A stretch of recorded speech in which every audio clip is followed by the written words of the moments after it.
Uh Live, everybody. Thanks so much, everyone, for oh my god, oh my god, what a bad start. How is everyone doing? Kila mtu ako aje? Maisha inawapeleka aje? How is the hustle? How's the grind? How is Tuesday taking you? I mean, welcome to the show. It is Reddit Tuesday. We're gonna be on Reddit today.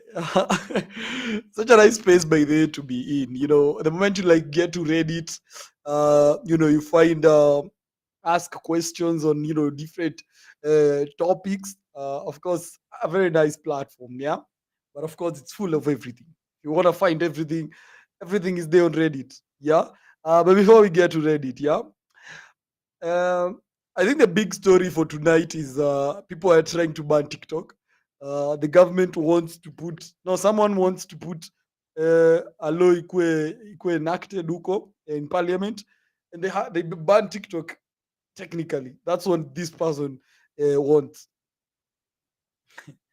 and the fact that it was top of the headlines today was so disappointing, because yani ile kitu yenye inasaidia wasee, it is so loud, it is so applauded, as in everyone is talking about it. But when it's about things that affect or maybe are supposed to help the young people, no one is talking about them. You take a look at, for example, what do you call this thing, motion zenye zilikuwanga zinapelekwa kitambo zenye zilifaa kukuwa helpful to people, haikuwa ina ile hype kubwa sana. We are having this motion, a motion, for example, to push young people wasaidike, to push musicians, maybe content, watu wenye wote in whatever space, kitu yenye toa benefit haikwangi na ile hype sana, but the moment it's something maybe yenye nakuja kuharibia, they're talking so much about it, wanai hype sana. Let's hope ama mahali tena, because the moment I heard this reading by the Speaker of the National Assembly, this guy called what is the name of this guy? Moses Wetangula. Weta. So Weta went na akasoma kama kazi yake ya kawaida, the job he was chosen to do. So he came out and talked about it. Let's actually listen briefly on what he said today. The Speaker of the National Assembly. Kidogo tu, I get him on here right now. Yeah. I think I'm very far away today from the screen. Ama naona vitu zangu.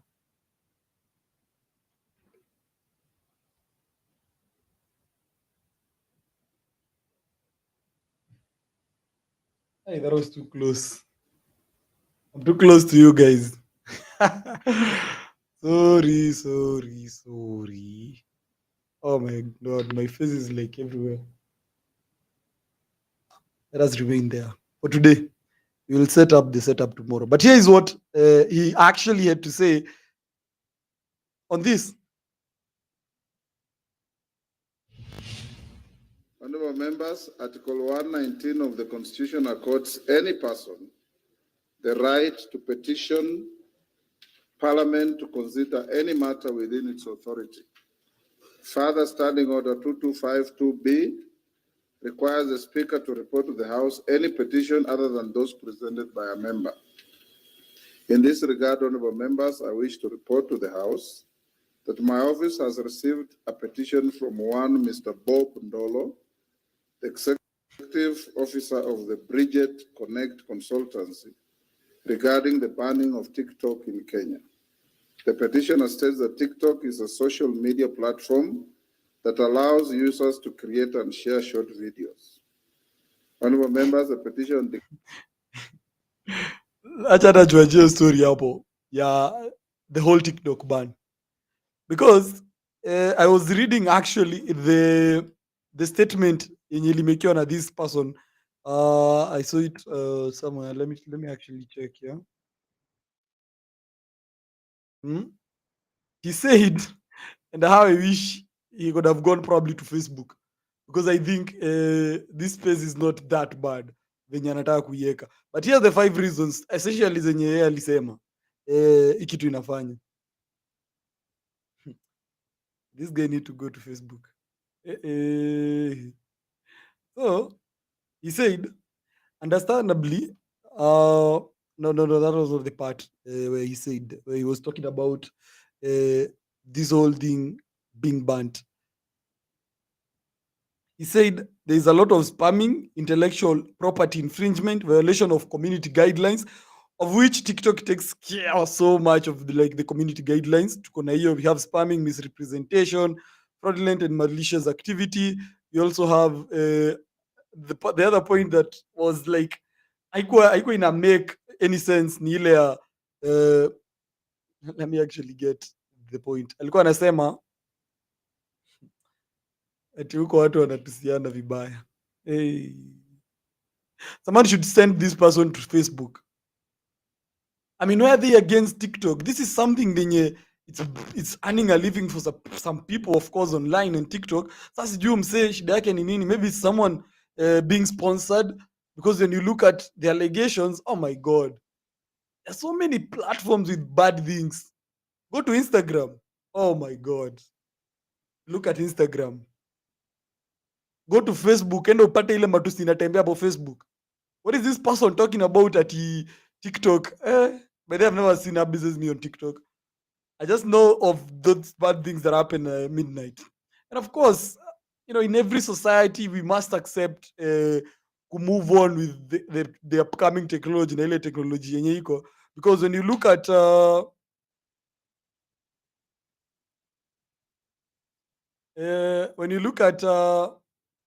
this thing called what do you call it? When you look at Facebook, kama ni matusi huko ni mingi. Ukitaka kwenda Instagram, huko nao watu hawavai nguo. You move to so many other sites of the things zenye maybe wanasema explicit and whatever that show up at past midnight huko na usiku. Those things are everywhere. You want to see them during the day, you'll see them. You want to see them you will see them. You can see anything in this country if you want to. So going specifically to TikTok, it doesn't make sense. Because you target TikTok and you look back and you're like, man, there's so many other hell of bad places. Because, for example, which platform hata tunaweza sema inakuanga like mzuri? All of them. They just have their bad side. Go to X. Oh my God. You look for whatever you want, you'll get it. Because for me, probably, not probably. Of course, I've not seen the explicit content on TikTok. Apart from if I want to see it, I'll go and look for it. It's the same, if anything is there, anyone can see it. If anyone wants to go and see it, you will see whether they ban TikTok or not. If you're someone with the intention of going to see something bad, God damn it, you'll see it. You will see it. So there's no way, if there are people making a living out of TikTok, and then one day someone goes to file a petition in parliament and they're like, oh my God, we need this thing banned. Na watu washikilie karia mingi. Mbona sasa mchezo? Mtu tu kitu imemwamsha, usikie wabunge hapo kidogo kidogo, you don't know what happens if boom. You had danced your way to success and then unfortunately boom, 1 minute. You see? Abu watu wachangamke, don't be just a TikToker, don't just dance. No. Kitu inakujanga na usikie wewe ungefikiria TikTok inaweza ban. Mtu hata anaweza fikiria, then something like that comes through. Of course, maybe it won't go to that stage ya kukatwa na kutolewa Kenya. But when you look back, you're like, God damn it, anything can happen. But there are a few sentiments that are, given by leaders in house. Let's listen to the majority leader talk on this issue of TikTok big band. Is a big fan of TikTok anyway. TikTok, as you read that petition, Honorable Speaker, I noticed that the Honorable Njeri Maina was actually on TikTok. They are talking about it, about ikitu young people are addicted to it. Listen, a whole MP in parliament still watching TikTok. Everyone, this thing is glued. Ukishikilia, you're glued to it. Is that correct? Go on. Honorable Speaker, many of us, including myself, Honorable Speaker, I am on TikTok, unashamedly. And my deputy whip here says she's also on TikTok. And there is nothing criminal, there is nothing evil being on TikTok. Yes. There's nothing evil. There's nothing criminal. Hatuwezi ondokea technology. Let us be true and real to ourselves. There's no way we are getting away from technology. Yani kitu ikuja iletee mtu idea, unaweza ambia watu tap tap tap tap tap tap tap tap, gift my gifter, gift those things, all those things inakuja inaletea mtu do, and then just someone wants to come and ban. Hey, Jesus Christ, we should know who this Ndolo person is. Wale watu wote wa tap tap wanaweza mvamia design nyingine crazy. Imagine kuna mse tu their whole life is just tap tapping, they have nothing else. Tap tap the screen, wana dance, na wana make a living, na they are rich, living their best life, and then sasa kuna wewe mwenye unataka kubani watu watakumaliza. Most of us are waiting to get to those points where you can earn money. Tukipata opportunity ya making it quick, go with it. Don't fail. Go ahead and go. Usichoke, usisimame wewe wende achana hao watu wa nini. But anyway, moving on from that, yeah. So I had an image here. Let me share it. Mimi by the way, for this banner, we should legalize this thing, man. So let me actually read the post venye tu ilikuwa. Where is it? Yeah, here it is. Wow.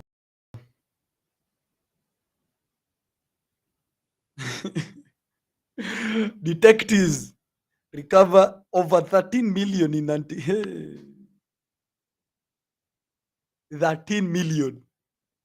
Yani kitu iko na do hiyo design. We should all agree as a country. Sasa cannabis iko na do. Why? Maybe everyone else have a different opinion, but let me actually check the charts right now. Anthony Kitungu was late for class. Izajo, welcome, man, Anthony, to the show. But on this whole thing, cannabis sativa. So a consignment of cannabis and 13.4 million shillings in cash was recovered today from bank. You see, okay, who talks to the government sometimes? We might need someone to talk on our behalf. Why should something have money? Like tupande tu, we have huge pieces of lands.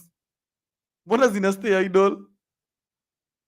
Because in as much as it's illegal, people are still consuming it. Sasa mbona tusijitole tulipie wenye wana consume, as in wabai kutoka kwa naget, like we become like sisi ndo tunaipanda. Because I'm looking at this thing as money, bro. Why they make it legal and then send it to all those countries that have made it illegal? Money will be rotting in money. I mean, what's the worst that can happen anyway? Mi sijaiona watu huku nje na venye watu wanaitumia hii kitu, sitembei huku mi naona machizi. Mbona hatuleti hii kitu?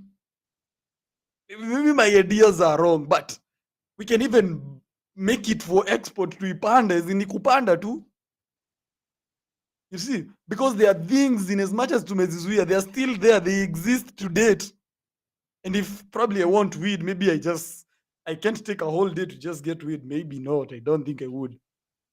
Because I have chosen not to.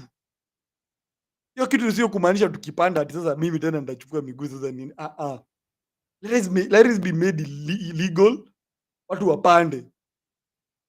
There's tax in cash there. Tax of money. Yeah? Legalize this thing. Let people watu walime, wauze kwenye inatumika. There are people consuming this thing like crazy. Chini ya maji tunawauzia. Na ni kuimea kitu illegal huku kwetu. mimi sijaona a ton of people wenye wameturn crazy. Okay, I don't know because I've not known a lot of them. But I don't think it has that much of an effect anyway. That is 13.4 million shillings in cash. Maybe tu nika deal tu walienda wakapiga tu hivi 13 million straight. Boom, shika. Watu wavu. I know those are not things zenye zina soundingi vizuri in the ears of so many people. But yo, it's an opportunity. People are dying hungry. Watu wana die out of stress. Watu wana die out of those mental health issues. Depression inaua wasee because msee ana do na ukipanda bangi wewe unaomoka wewe utakufa utakuwa na depression za ngapi? And they say this thing even have health benefits. We don't know. Maybe hata maybe just maybe kitu inaweza kuwa helpful. But sasa all of us every now and then to may disagree on this thing and we cannot tend to agree that tunafaa tukubali tu tupande hii kitu. Let us plant this thing. Watu wapate do, watu waache kukufa na depression. Watu wapate pesa because that's the only thing. We have never seen people with money die easily. Many they are killed by their own problems. But yo, tulete bangi watu wavute wapange waomoke. What's your take on this whole thing? I mean, for me, I think, yo, let's go ahead and, kill it. Tuomoke. But of course, today being Reddit Tuesday, I want us to go to Reddit directly for some discussions zinakuanga huko on Reddit. Some are good discussions, some are bad discussion, but I want to hear your opinion on all these discussions that I've been stating. Zenye zitakuwa zinakuja tu hapa from all those people wenye they have put up questions there on Reddit. Let me see. Show me your jiggle. Let me get, yeah. I've not read this Reddit for the first time. So we're going to be reading with you guys together right now. And I want to hear your opinion. So this is on Kenyan page on Reddit. So here is one. Let us share the screen right now. 20 cars. So, I think I'll have to reduce myself. Kenyan Uncle Ruku's mindset. Why is it so common for Kenyans to praise Muzungus and promote self-hating talking points? In the past 3 days on this group alone, I've had some posts that confirmed this. One was that was about how it is okay for Indians to call us the N-word. Another one was this chick was bragging about dating a Mzungu and just seeing a post saying blacks are genetically predisposed to committing crime. Oh, that's harsh. I've also met people like this in real life. I get the feeling that a lot of people here would have colonialists or even what? Oh my God, that is bad. What? But let's get to that discussion right now because hey Jesus. Okay, I understand the point, your point, the fact that tuna praising your Wazungus and the white people. The sole reason why Muzungus are praised is because these people were made to show that sisi we are. I don't know how I should call it. As in, let's take an example. Let's go to an example real quick. When you think about the devil is black. When you think about Jesus or whatever, the picture of not opposite of the devil is white. The moment you talk about things, for example, to do with a wedding is going to be done in white. And so a burial is done in black. What else is done differently? And so when you look at such scenarios, zina to paint a picture inside us that you know what? Black is associated with bad things. That's why on that post, it's clearly saying that blacks are genetically predisposed to committing crimes. Whether I'm saying in Mzuri, I'm saying in Mbaya. because our black, as in vitu zenye to me accept that in associated na black people, they are bad things. And so we keep on praising because these whites, because everything good is white. When you're happy, they portray white stuff everywhere.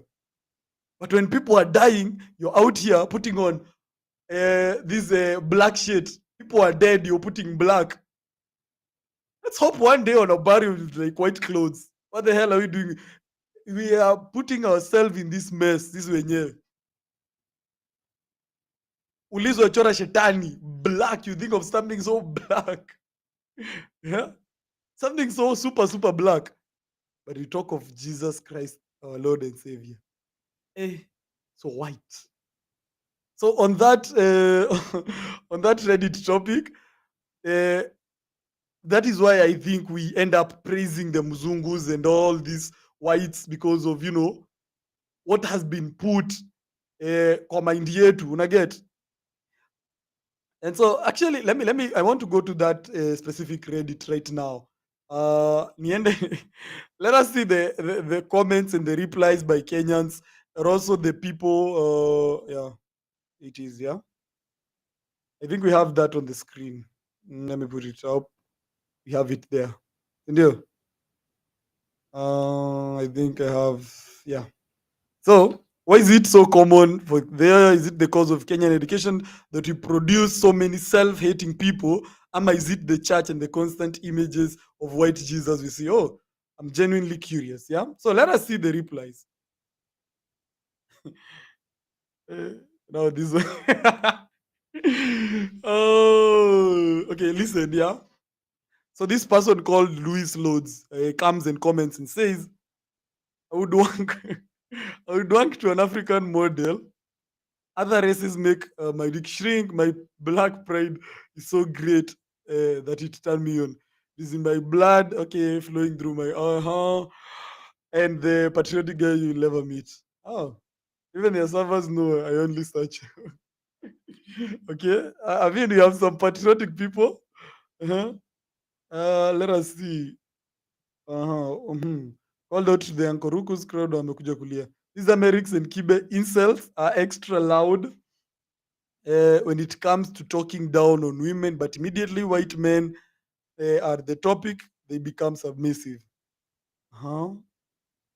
That's another point. Different view. Sasa umeanzia argument ingine ya gender on top of Ankoruko. Wow. One theory that I have is that it may be drawn to a version of colonialism. Oh, wow. That's actually a very nice point. It's a version of colonialism. In most African countries, colonialism wasn't as close as it was in Kenya. So despite being Nyanyaswad, we lived very close to the Mzungus. The closer you were to them, the closer you were to education and opportunities. They also inculcated their culture as superior, so it made sense to embrace it. Up until today, most rich Kenyan families are from lineage of loyalists. The freedom fighters are all broke.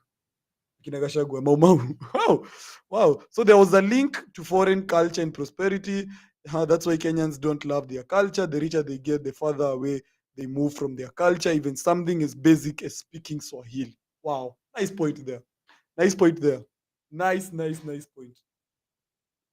So I actually totally agree with all that. So nimeona your point, a very nice and clear point that is there. As in, watu wenye walikuwa associated with the white people hata kama ni kitambo huko, they hide the law. Kama wewe white people waki nini form zao, you'll be, you know, linked to greatness. Hasa utakusaidia ukitaka to get to opportunities, you know, you associate yourself with the white people. Wale wase waliishi kugangana na what do you call it, na huko kupigania uhuru, and the people who are fighting there, those are the people wenye they never ended up you know, having the money, having, you know, the good things. So it's actually very true on that particular point. And so I think you have a long way to go, man, because I think another point I remember I read from that comment is that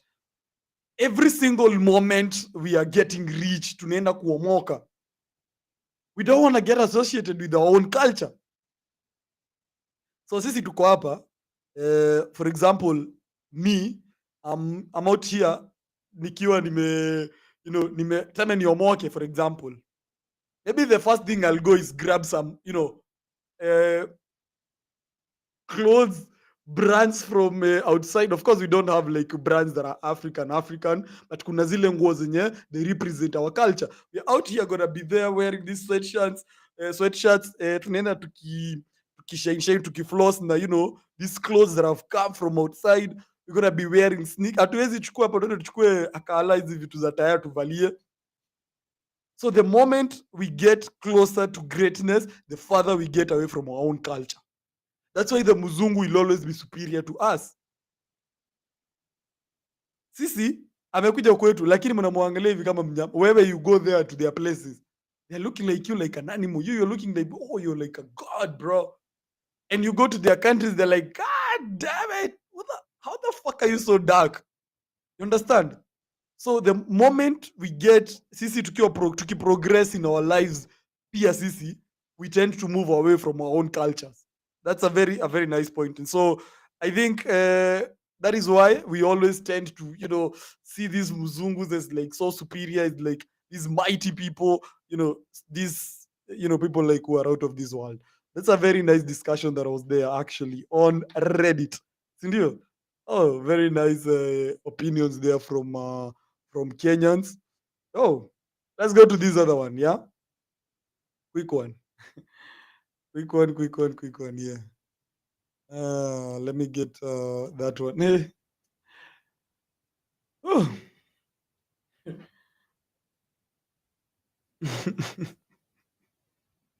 The first line, kidogo inanimaliza. Let me open the line off so I don't open.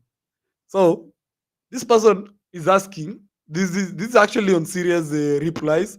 Ndo ziko hapa. This person wants to know whether they can use gold as collateral. Gold. So let us first of all hold on that point, yeah? So huyu mtu anauliza how if it's possible to get a loan using gold as collateral. Any Kenyan banks, microfinance institution, or any funding option that can do this. So first of all, this person means they have gold. So mtu, acha tumu understand. Let us be in his shoes. So this person has gold seated somewhere around his house.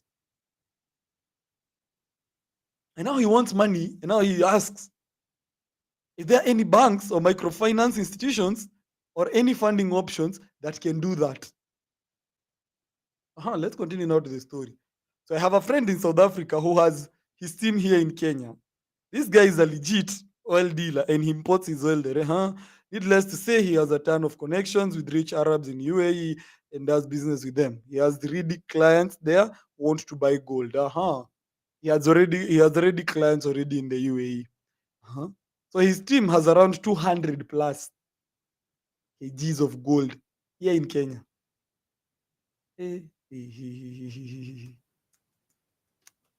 What? Gold. What? Let us see. This guy has over 200 kgs plus of gold. Let us see how much 1 kg of gold. 1 kg gold. Price. Live price of gold. Let us see the live price of gold.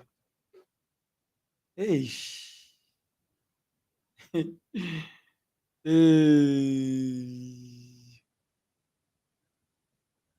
So,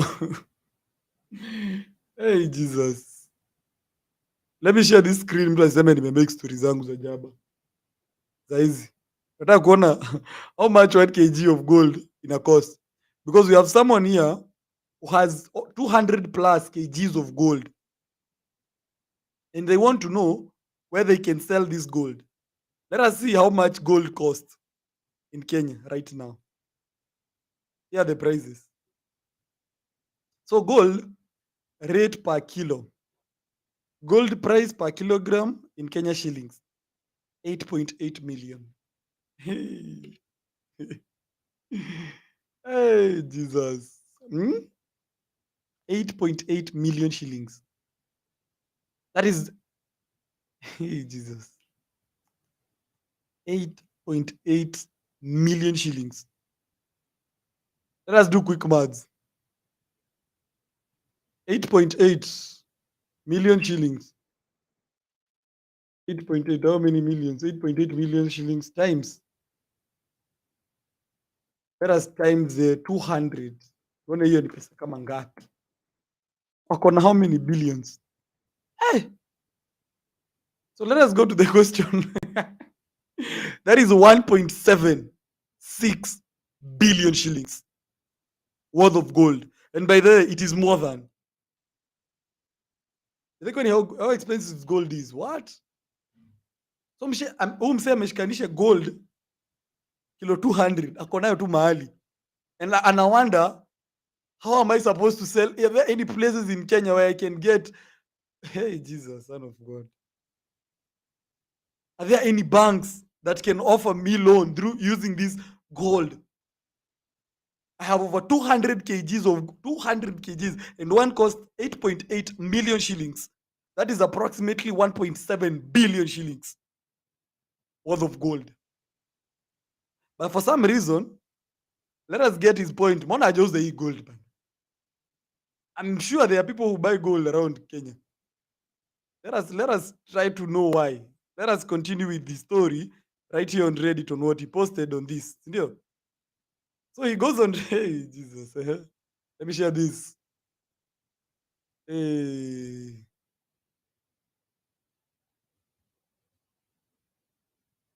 Let us leave the calculator. Twende hii kitu inaitwa that is the story. Ndio. So he says, do we have it shared? No, we don't have it shared. So we have it here. So his team has around 200 kgs of gold in Kenya. So he says he has done it here because of a bunch of taxes and other things that's why he can't move it away from Kenya if you want to travel with it to sell it in the Arabs. Sindio? So for instance, 200 of gold of kgs attracts taxes of up to what? $200,000. Shit. Hey, this is a 100% legit business. It is not some fake gold hold somewhere in Kilimani. So somewhere within the leads.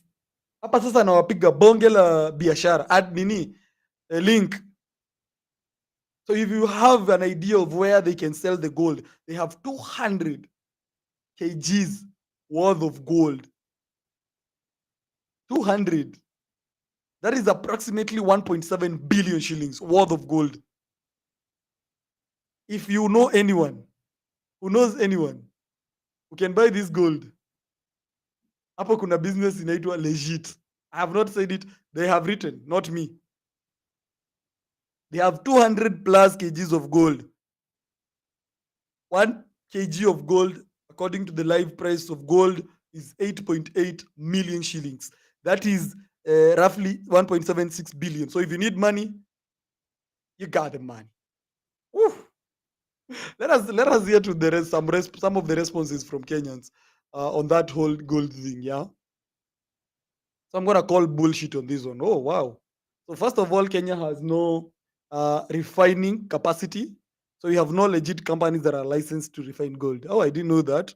So second, a South African would take the gold to South Africa because gold is legal tender in South Africa. It's not legal tender here. Another thing, if you don't know, you buy that gold, you know where you'll take it. Yeah. You either turn it into other things, but it's not legal tender. That 200 kg gold is a lot. That's about 7,000 ounces of gold. Prices is now about $1,900 per ounce. Basically, gold worth $13 million, 1.8 billion. And you're having problems. Oh, and you have problem raising how much again? Oh, he had said shida yenye ako nayo.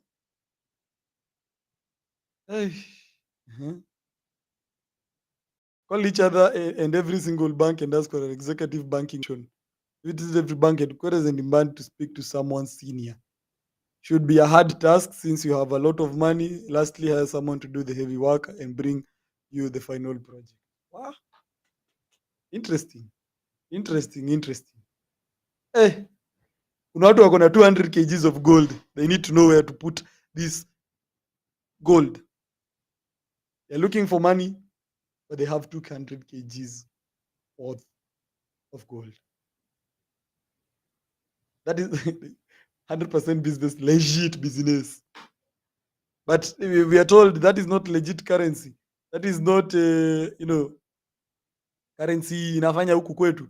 So it is not legal tender. So utachukua upeleke wapi gold after umenunua?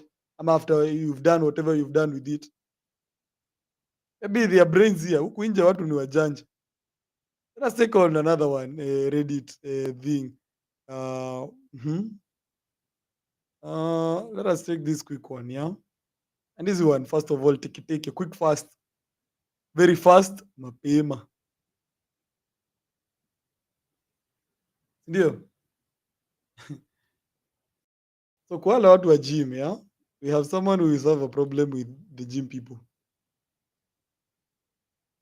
Let us see. So, this guy brings a discussion on Reddit. He says, let me bring him on. The gym will not solve problems. He said clearly, the gym will not solve your problems. I'm wondering how to split this screen.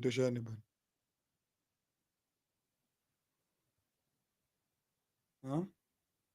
Anyway, he said, the gym will not solve your problems.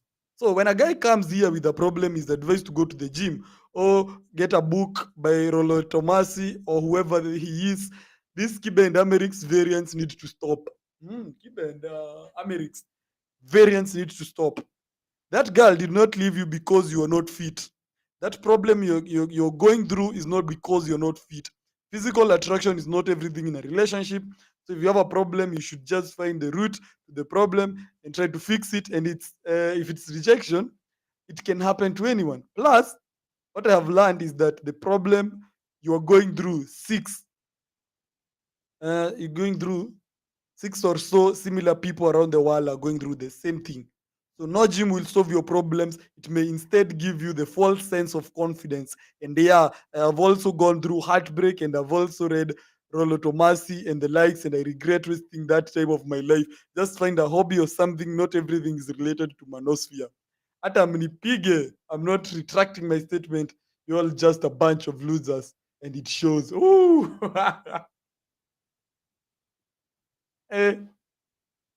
We are hard. Very hard and very harsh, and by the way, straight to the point. And they have said they are not retracting their statements at all. Because by the way, a ton of things when they happen, someone just tells you, go to the gym, go get those, go get, how they, okay, gym imetokea wapi? Where did the gym come from? You have a problem in your own shit, you have a problem in the things you're going through, and then this Kibe and Amerix variants just come and tell you, you know what, go to the gym. Gym inatoka wapi? Kwa history yako, where you have your own problems, you're not getting the money, you're not working hard enough. How does the gym have to do with anything? Unaenda gym kudu? And by then the gym is stuck with like so many things, so many inspirational quotes. They're like, you know what? These things builds what, does what. A lot of things are there stuck on the gym. Is it true? Does this thing actually work? That the moment you go to the gym, that is the where your problems will get solved. You understand? Is that true? As in hapo kuna stories za ukweli ama ni stories za uongo? Twende gym ama tuache? As in tunaendea gym kudu. What are you going to do to the gym? Everyone is telling you to go to the gym. Do what? You have your own problems of working hard. How does the gym has to do with you being lazy? Anyway, you'll just go to the gym 2-3 days and then you're lazy again. By the way, I tend to agree with this person there. and on that whole thing of going to the gym. I mean, physical attraction is not everything. We should just find the root of all our problems, not just think of, oh, you're going to the gym. No, you have problems in your with your people. You have your problem with you working. There's not anything to do with the gym. Go solve your freaking problems. The gym has nothing, absolutely nothing to do with your problems, with your laziness, with your level of I don't know what. You know? So the only thing that you go get those abs, and then what has to do with you solving your own the things you have personally in your own mind, heart, and soul. How does the gym has to do with any of that? You're going through all that because you're not fit. Hey. Uh-uh. You're not. No, no, no, no, no, no, no, no, no. We need to fix this thing. I know, unless you're going through like where maybe you're not fit enough. But as long as your thing does not revolve through being having a bad body, but wewe uko na issues na vitu mingi, you are people not doing what in your life, the things are not going right. What are you going to do at the gym? Go fucking focus on the things that are not going right with your life. Leave the gym alone. That shit doesn't solve any of your problems. Doesn't solve any of your problems. Wanajidanganya tu umeenda gym kudu. Focus with your life. Focus on the things that are bringing you problems. Otherwise, the gym, nah.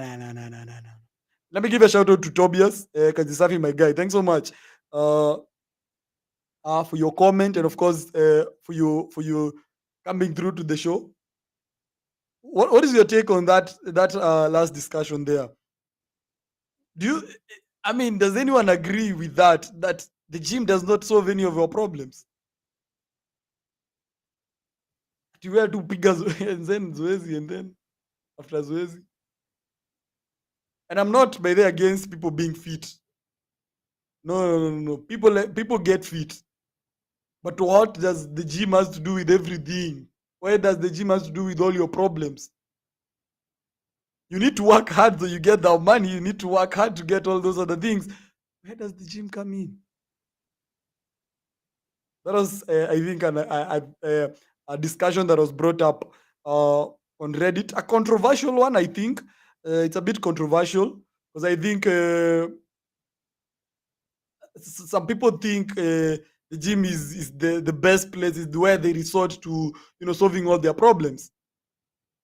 And so if you found that the gym is not working for you, go solve your problems somewhere else. Otherwise, I want to hear your comments right now on these a couple of minutes that are remaining for the show. We can do 5 minutes, 10 minutes. I think I should send the link right now and see if anyone has anything they want to probably say on today's stream. Should I send the link?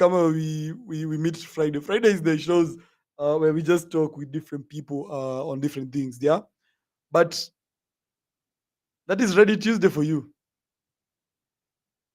We'll be having Reddit a couple of more days. We're going to be reacting to some of the discussions that are there on Reddit. Zile to people who are talking about the controversial stuff that people are discussing. We also come and discuss them because they've raised the issue. Let us discuss. And of course, the hot ones. Sindio? Otherwise, I think today is Friday. Today is Tuesday. Jesus Christ. Thanks so much, everyone, for tuning in. We come back tomorrow, same time, same place. Thanks so much, everyone, for tuning in to today's stream. That's pretty much it. I'm leaving.